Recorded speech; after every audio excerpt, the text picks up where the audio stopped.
Welcome to Rihanna's Fiber Arts. Today we're talking all about spinning cotton on a book charkha.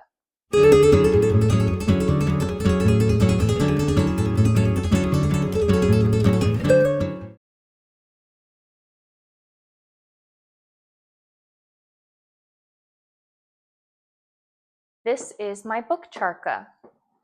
It is a Mahatma book charkha that I got secondhand. And let's open it up and take a look. So there's a latch on the end. You can just flip down and then it opens up. And all the pieces are stored nicely within. So let's talk about all the different pieces here. The first is the large wheel and then the small wheel on this side. So for the large wheel, that's where you're actually going to crank it. This piece is the handle. You just slide it on, it latches under this bolt and then tightens on that. And then this wooden piece is the handle so that it can spin freely. That connects to the smaller wheel using a rubber drive band. So you just take that rubber drive band around the large wheel, set that back on its post, and then the small wheel loops onto it from underneath and it slides onto that post. You'll notice that post has a butterfly screw and can slide freely there so that once you have it on,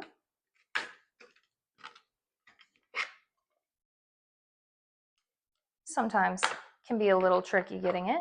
So once you have it on to the post and all connected, if you need to increase the tension, you can pull it and then tighten that screw there. The other pieces you saw me pull out are this bar with a loop and this little block. This is how you hold the charkha steady while you're spinning. So this is the one that comes with it. It's traditional and it's for sitting on the floor and spinning. So you will hook it on this edge here and then just stand on it, put your foot on this to hold it while you spin. I do like spinning like this, but it can be a little tiring and sometimes your back can get sore sitting on the floor. So I just took this little block of wood and drilled a hole through it to go with one of my loom clamps so that I can insert it there, set the block there, and then clamp the charkha to the table, which I will show you later when I start actually spinning. So this is the right side of the mechanism, and you can see that gear ratio already speeding up. Then we have the left side. So here I have the string will function as the band connecting the small wheel to the spindle. I have 3 spindles already set up with leader threads. If your spindles are bare, you'll need to start a single leader thread and glue it on. I'm going to pull this spindle that I've got some cotton wound on already. And you're just going to, once your string is looped around your small wheel, loop it onto the notch in your spindle. When you're connecting it, pay attention to which side is on top. So here I have the string closer to me on top and the string farther on bottom.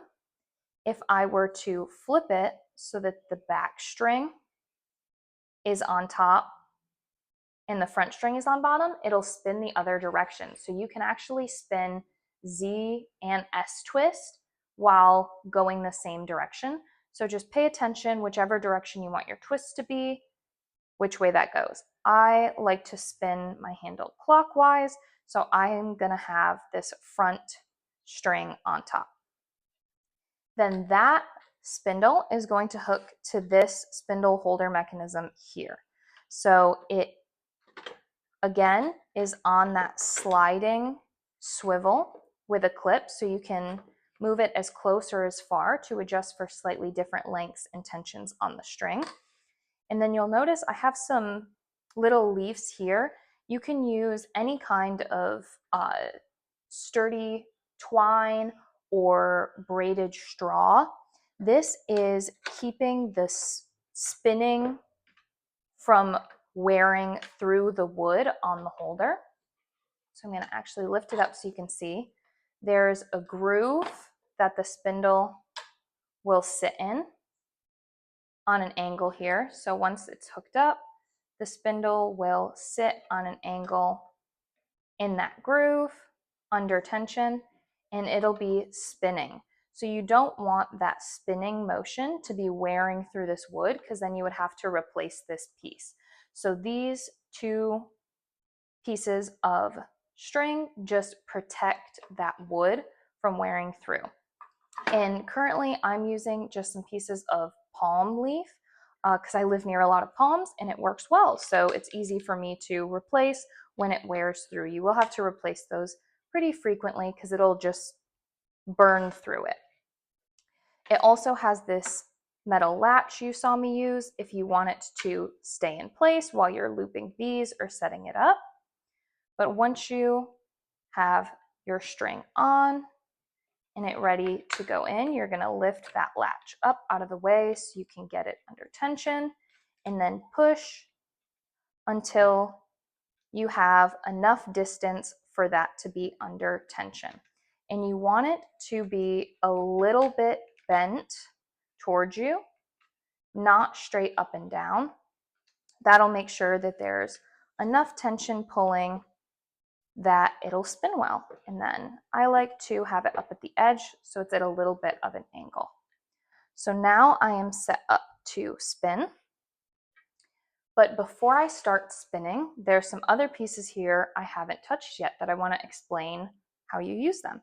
So when you're finished spinning, all your bobbins are full and you're ready to wind it into a skein, you actually have a skein winder built in. So if I put this back down, I'm going to move this out of the way, and I'm going to use my handle as a little lever. You'll notice it's kind of beveled on the bottom. Makes it easy so you can pop this piece out. And then I'm also going to grab these 4 metal L bars. So these 2 pegs fit into the 2 holes on the small wheel to attach those together, like so. And then these metal bars have a split in the end that will hook to a peg on the inside of each of these corner holes to hold them upright.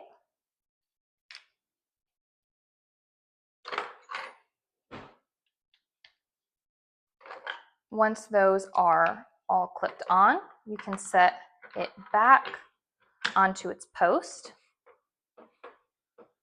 And then on the far side here, you have a threader, so you can thread your string through here, attach it to one of the bars, and you have a built-in skein winder you can wind all your string up on.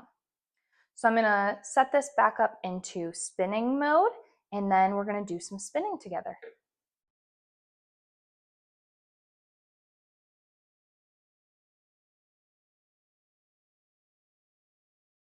I have my Charkha clamped down and all ready to start spinning.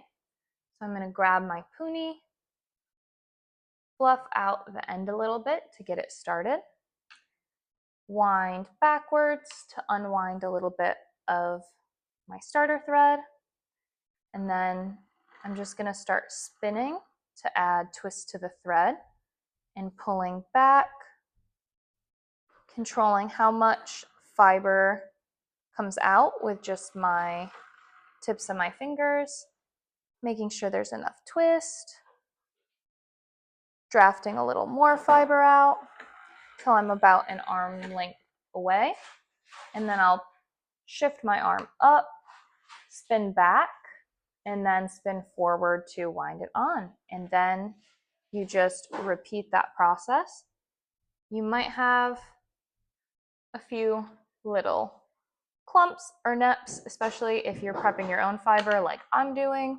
So if you notice one, you can just stop and pick it out. But other than that, you are just spinning.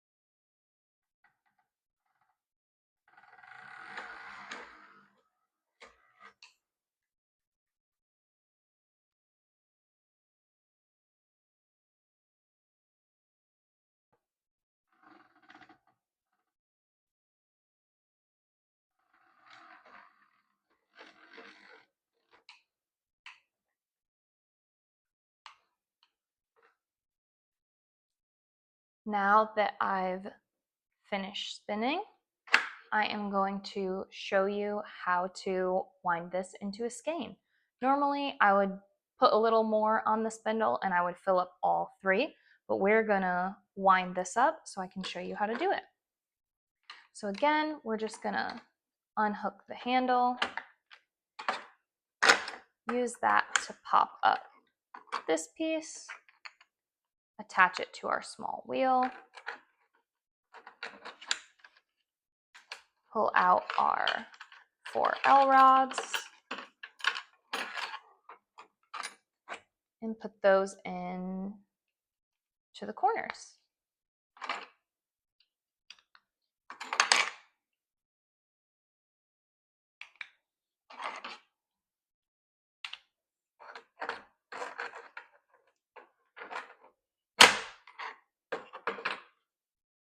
And then we can lift up the threader.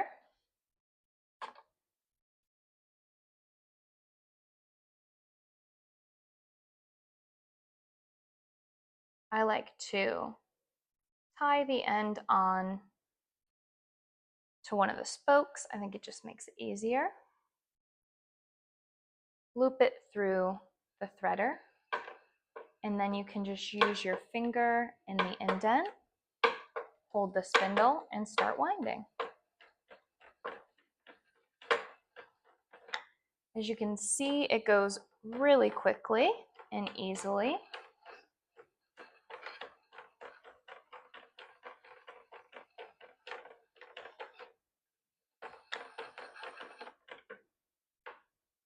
Every once in a while, you'll get a break, a weak spot in the yarn. You can, if you're going to ply it, just kind of twist them together and keep going because that'll get strengthened in the ply. Or you can knot them together. So let me find, I lost my broken end.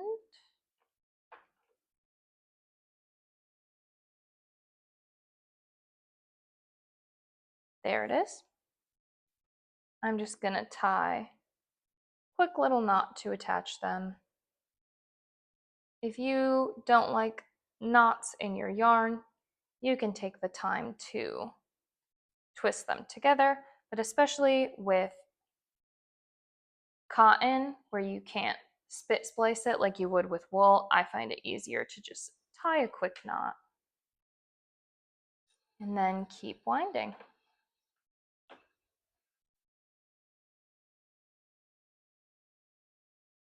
And then when your spindle gets down to the leader thread, so here it's really easy to tell because my leader thread is white and not the brown cotton. But if yours was all the same color, just stop when there's still a good amount on the spindle and you can break it off. So now you still have a good amount on your spindle as the leader thread. That's probably more than I need for a leader thread, but that's what's on there in the white. And then you can take your loose end and you're going to go over the bundle and then pull up under the end of the string and then around to tie the knot so that you can pull it tight to hold it on that way. And then find your starter thread that you tied onto the post, pull that one up and do the same.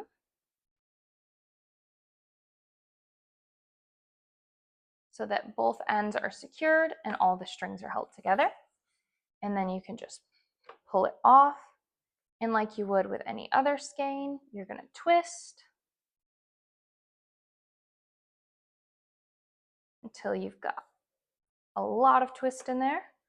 And then slide one end into the other's loop and let them twist around each other. And then you have your hank of spun cotton. Then to take everything apart and put it away, you can use your handle again as a little wedge to lift this off. Pop those out, and then these will slide back into their little slot here.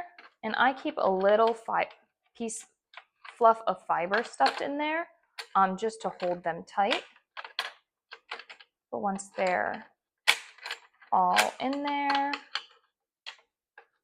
you can turn that little latch to hold them in. Clip this in. There's a little peg, so make sure the hole for that peg is facing it, and then that slots back into there. And then to put everything else away, I'm just going to unclamp it. And then I like to just double up the rubber drive band so that it sits nicely under the large wheel.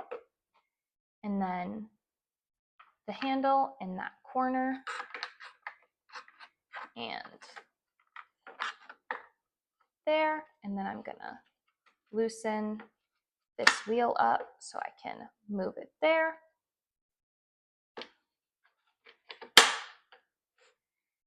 And then the foot bar slots in to the back here. There's just enough room for my block I've added here, like so. And then make sure my band is in there.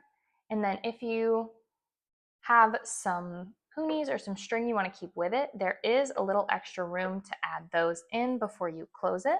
So you can keep a few punis and maybe some string in it.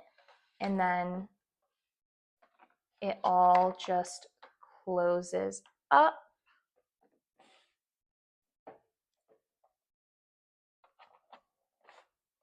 like so, and then latches. And that is my book Charkha. Thanks for watching.